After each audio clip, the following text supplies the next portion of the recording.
Hello and welcome. I'm astrologer Patrick Arundell, and this is my Gemini new moon deep dive. I'm going to look at the event itself, but also the chart that's going to influence and impact on the following month beyond just the conjunction between the Sun and the Moon in Gemini. Now, I hope you're keeping safe. Obviously, we continue to live in an extremely intense and in some ways fragile time for the world. But different countries have dealt with this in different ways. So I will try to encapsulate all the different scenarios to the best of my ability. Now, if you've yet to subscribe to my channel, I'd be honoured if you did so now.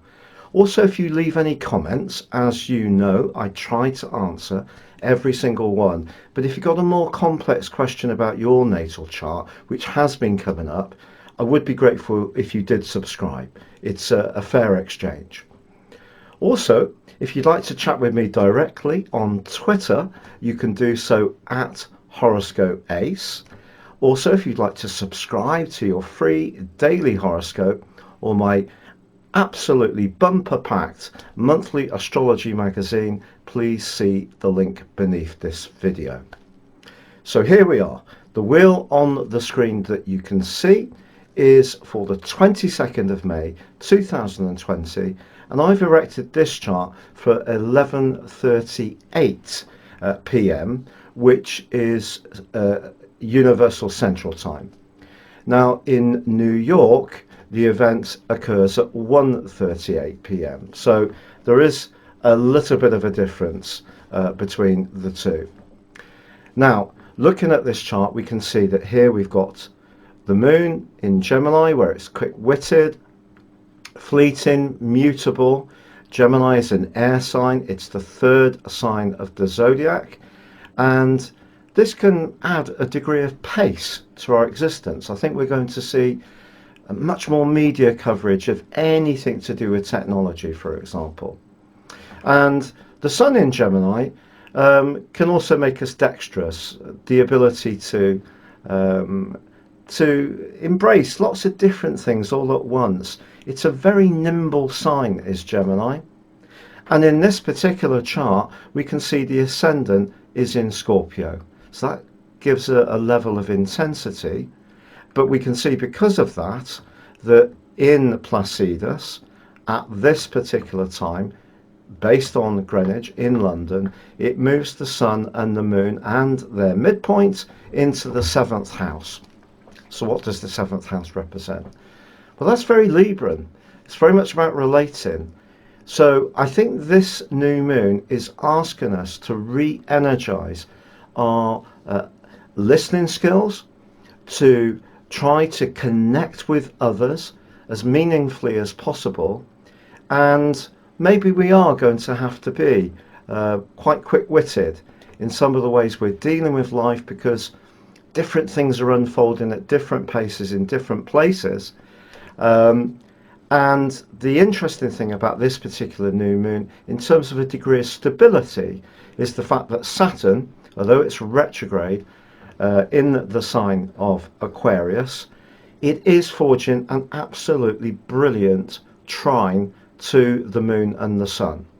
So Saturn, of course, tracking backwards in Aquarius, it's made us aware, since it moved into Aquarius on the 22nd of March, that we're all so connected, and this has come through COVID-19 above all else. But I think because in this chart, Saturn's in the 3rd house of everyday communications, that's very Gemini-like. But it does, of course, point towards some limitations, because Saturn it's about boundaries, it's about self-discipline, and because it's linking to the Moon and the Sun in the 7th house of relating, we're being asked to be as steady as we can in the face of this crisis. And I think there is an opportunity for some relationships or some associations or some collaboration or cooperation to really become stronger over the next month because of Saturn's anchoring presence on the more quick moving, rapidness that Gemini energy has. So we've got a lot of air here, haven't we? We've got Saturn in an air sign in Aquarius in the 3rd house, which is kind of Gemini. We've got the moon and the sun in the 7th house, which is kind of Libra in Gemini, which of course is an air sign. And hey, up here we've got an absolute conjunction between the ruler of Gemini, which is Mercury, and also Venus. Now this really gives them extra power, extra veracity and vivaciousness. Now if we weren't in this crisis, I think these two would be really urging us to mix and mingle. And for some people, because it's in the 8th house, which is quite scorpionic, that could lead to some intense, perhaps quick moving, not necessarily long lasting liaisons. Yes, sensuality, intimacy, the 8th house, and of course the North Node, the societal direction that we're all pulled towards. We're not governed by it, but we have an opportunity in terms of the transiting North Node to reach into the lessons that it's given us. And I think so much of this chart, and of course the rulership of Uranus of Aquarius, even though it's in the Earth sign of Taurus at the moment, brings another kind of airy dimension to what's going on, because this Uranus is in direct opposition to both the ascendant in Scorpio and this part of fortune. So this intensity opposite this rebel rousing freedom lover Uranus kind of rocks some of the stability that Saturn is bringing to this particular collection of energy. So why is that?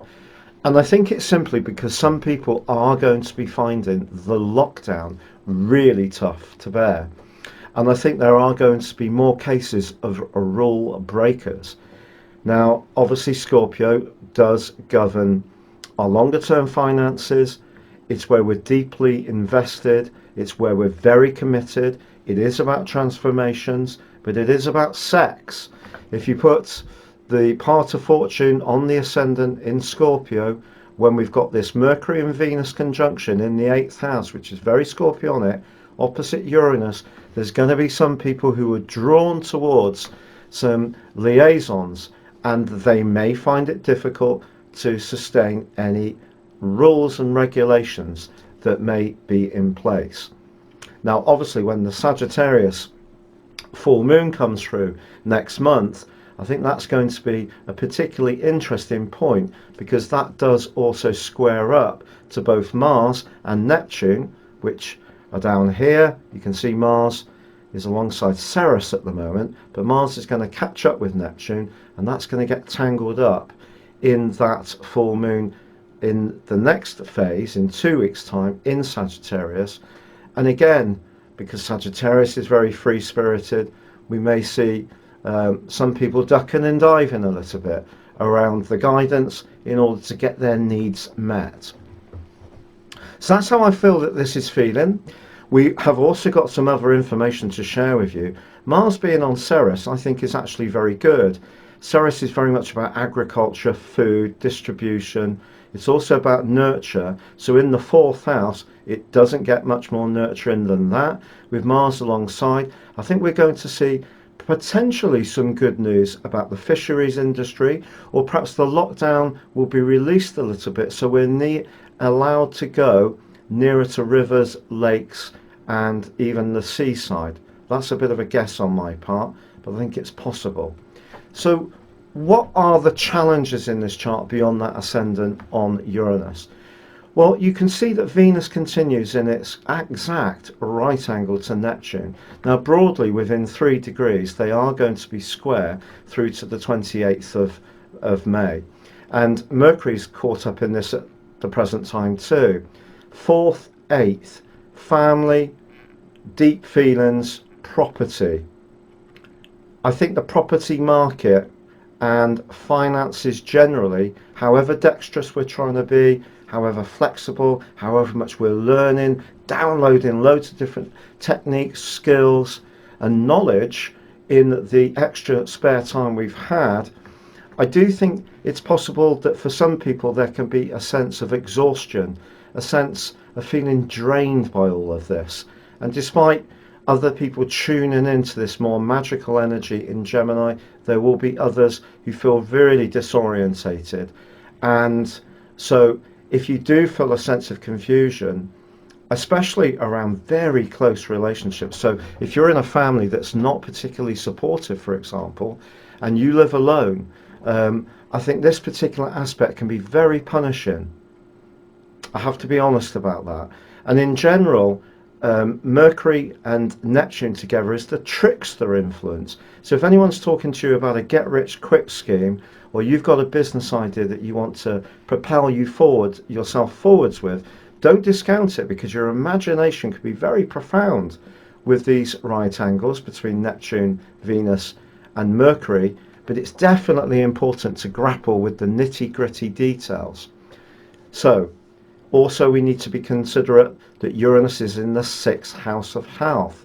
So I think in some ways, because Uranus in Taurus is it's in its full, so it's not its best location because it's exalted in Scorpio.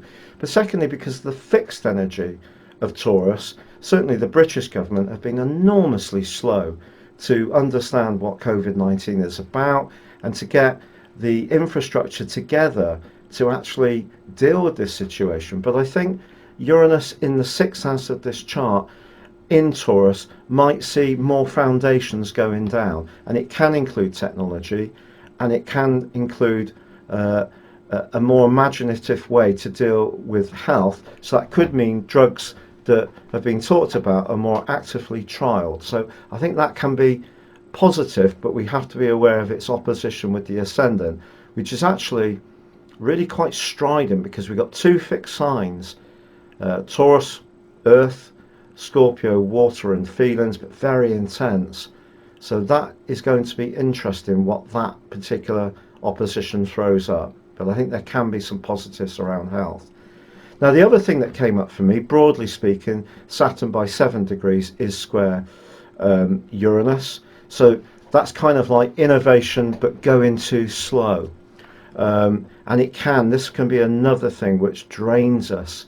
We really need to prioritize our energy. And even if we're not actually as physically active as we have been, trying to pace ourselves in whatever exercise we do.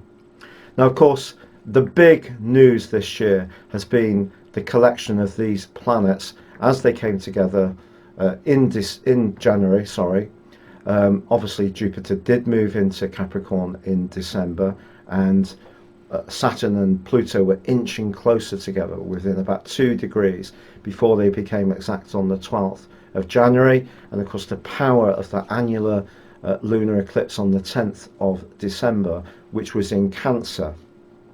So all that energy has precipitated this crisis, and I believe the solar return with the moon conjunct Neptune in the 6th house of the solar return chart based on Universal Central Time in Greenwich at 12 midnight on the 1st of January. Because obviously the moon conjunct Neptune could be very draining, very hard to contain, gassy.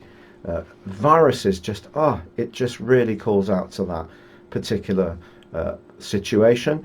And of course Ceres, which is very much to do with food distribution. Ceres in Capricorn, as it was at the time of that conjunction, I should say.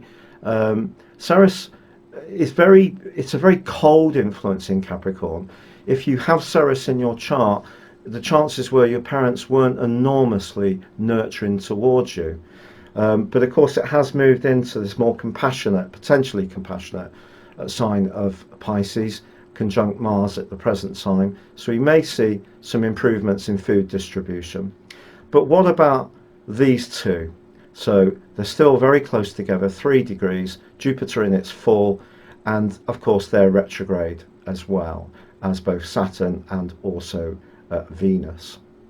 Venus is going to be retrograde, by the way, to the 23rd of June, and it's not going to come out of shadow to the 29th of July. So it can still be a very sensitive time for relationships in general, and also for money, because Venus does govern money as well as allure.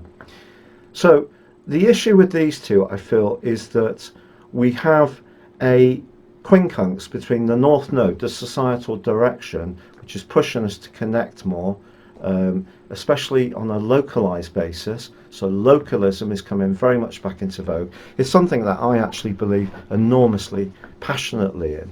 I do believe that if we can buy food from local growers, distributors, the Women's Institute, local organic growers, I think it's a fabulous thing to do. If we have to use box schemes or home delivery because of our circumstances, then I totally understand that.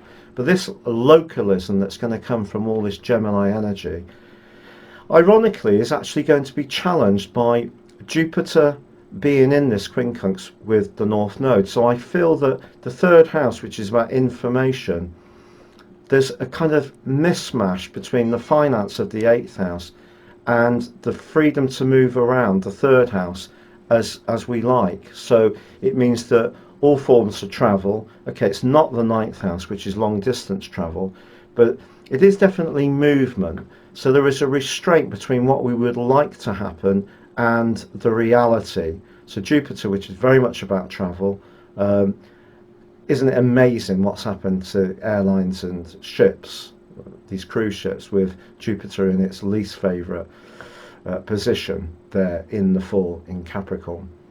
Incredible. So we do have this quincunx, so this lack of simpatico between what we'd really like for society and the reality.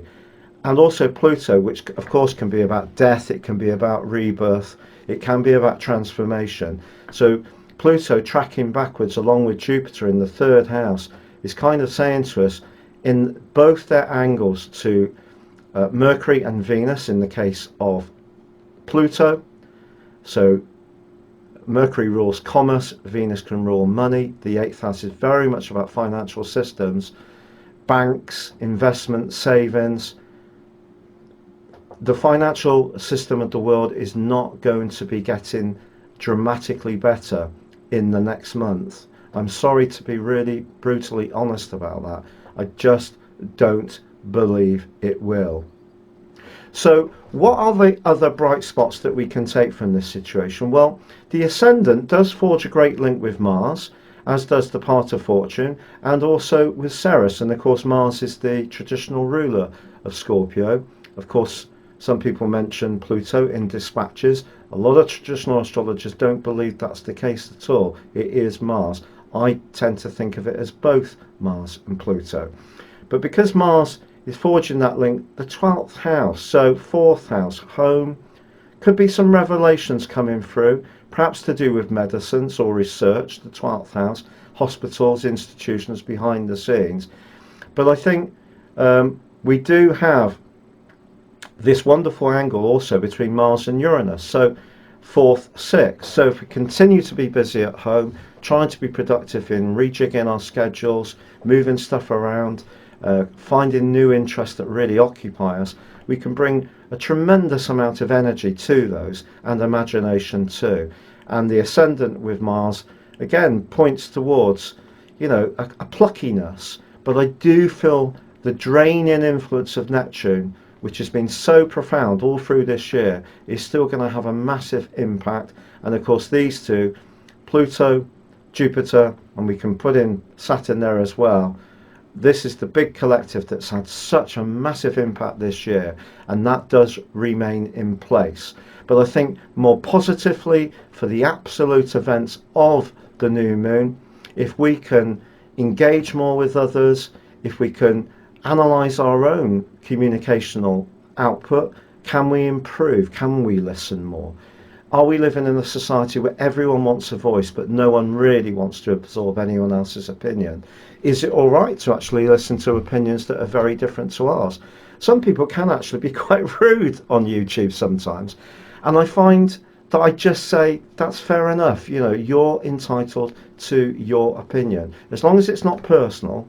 I think opinions can be different. So Saturn in the third house of belief systems, forging that link, the 7th house, moon and sun, is kind of saying, yeah, let's be a bit more detached if people see things differently, but let's engage, let's have the discourse. And it is very important. People have been pulling me up about saying that the need for the free press. And I do totally understand where people are coming from, that a lot of press groups in the world are controlled by a small mega groups, and they do obviously stop plurality. They stop a variety of opinions in lots of places. But believe me, once local press goes, no one's going to be challenging, the misuse of chemicals or environmental breaches in your local community and all the rest of it. So the free press is really important, but I'm totally with you that the big mega giants do need challenging at every turn. So thanks for pointing that out to me. So there we are. If you would like to have a one-to-one with me, please check out the testimonials beneath this reading. Or if you have yet to really embrace more serious astrology beyond your zodiac sign, perhaps you know your ascendant, perhaps you know where your moon is, but if you don't quite know how it all fits together and works in the way that this day chart does, why not reach out to me? My written reports are very inexpensive, and they are great value if you buy two together. I give you a discount, 30% or on the offer itself, or if you buy two other horoscopes you get 20% off. Please check them out. But for now, take good care. It's been a real pleasure being with you, and let's really embrace the energy of this wonderful new moon, but also be conscious that there are a few gotchas in there as well.